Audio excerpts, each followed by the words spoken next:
दीपक sir, गर्मी बड़ी हो गई है, तो आप कुछ बता रहे थे हमें आई ग्लासेस से रिलेटेड कि कैसे आई ग्लासेस हमारे लिए हानिकारक हैं। कल ही मैंने पढ़ा ये ना कि जब हम धूप में निकलते हैं ना तो हमें सन ग्लासेस नहीं लगाने चाहिए।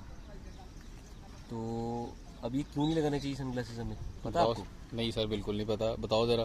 सन ग्लासेस हमें इसलिए नहीं लगाने चाहिए क्योंकि जब हम अपनी आइज़ पे सन ग्लासेस लगा लेते हैं तो होता क्या है कि जो सनलाइट है वो हमारी आंखों पे पड़ती नहीं है। ठीक है। ठीक है, तो अगर सनलाइट हमारी आंखों पे पड़ेगी नहीं तो हमारे ब्रेन को जो सिग्नल जाएगा नहीं कि भाई बाहर सनलाइट है, बाहर धूप है, और उससे क्या होगा कि जब ब्रेन को सिग्नल नहीं जाएगा तो हमारे जो बॉडी के पोर्स हैं वो खुलेंगे नहीं, वो बंद रहेंगे। तो उस बॉडी को पता नहीं लगेगा कि बाहर सनलाइट है, तो बॉडी हमारी अडाप्ट नहीं कर पाएगी। ठीक है, तो मतलब आप कहना चाह रहे हो कि स्वेटिंग नहीं होगी? स्वेटिंग नहीं होगी। तो स्वेटिंग से क्या होता है सर? स्वेटिंग से क्या होता है कि जैसी बॉडी में जैसे आप सनलाइट में जाओगे बॉडी को स्वेट आएगा, ब्रेन को सिग्नल जाएगा, बॉडी को स्वेट आएगा। तो स्वेटिंग से क्या होगा, जब स्वेटिंग पसीना आएगा, इवेपोरेट होगा, तो बॉडी क्या हो जाएगी, कूल हो जाएगी, सरफेस टेम्परेचर जो होगा कम हो जाएगा हमारा। Very good sir. तो सर इसको एंथ्रो में पढ़ते हैं कहीं, ये एंथ्रो में है कुछ इसका फिनोमेना, बताना चाहोगे? ये तो सर आप ही मेरे से अच्छा बता सकते हो। हाँ चलो सर, मैं बता देता हूँ।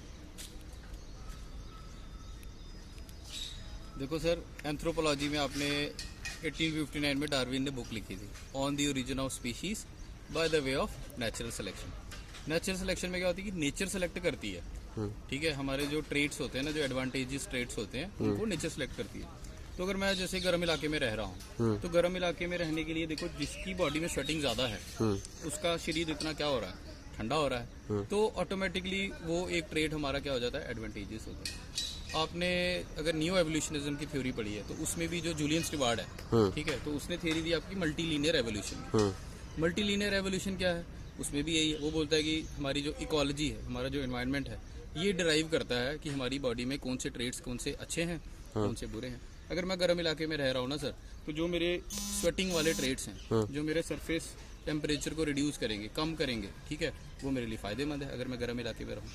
अब ये जो हम चश्मा पहनने लग पड़े हैं, डार्क सन ग्लासेस, ये इससे होता क्या है? इससे होता है कि जब मैं चश्मा पहन के बाहर जा रहा हूँ, ब्रेन को सिग्नल नहीं पहुंच रहा, तो जो मेरा ये पूरा का पूरा जो सिस्टम है, ये इसमें क्या आ जाता है, इसमें बेसिकली बैरियर आ जाता है, और जिसकी वजह से होगा कि अब स्वेटिंग होगी नहीं शरीर में, लेकिन धूप पहुंच रही है, शरीर मेरा ऑटोमेटिकली गर्म हो रहा है। तो over the million of years जो आज तक एवोल्यूशन ने जो हमारे ट्रेट्स इतने अच्छे बनाए हैं, इंसान अब एक अपनी एवोल्यूशन से, जो कि कल्चर का ही पार्ट है, चश्मा जो है ये क्या है, ये मेरे ड्रेसिंग का पार्ट है, मेरा फैशन पार्ट है, जो कि कल्चर का मटेरियलिस्टिक एस्पेक्ट है। तो मटेरियलिस्टिक एस्पेक्ट से मैं कर क्या रहा हूँ, जो नेचर ने अच्छी चीज बनाई है मैं उसे खराब कर रहा हूँ।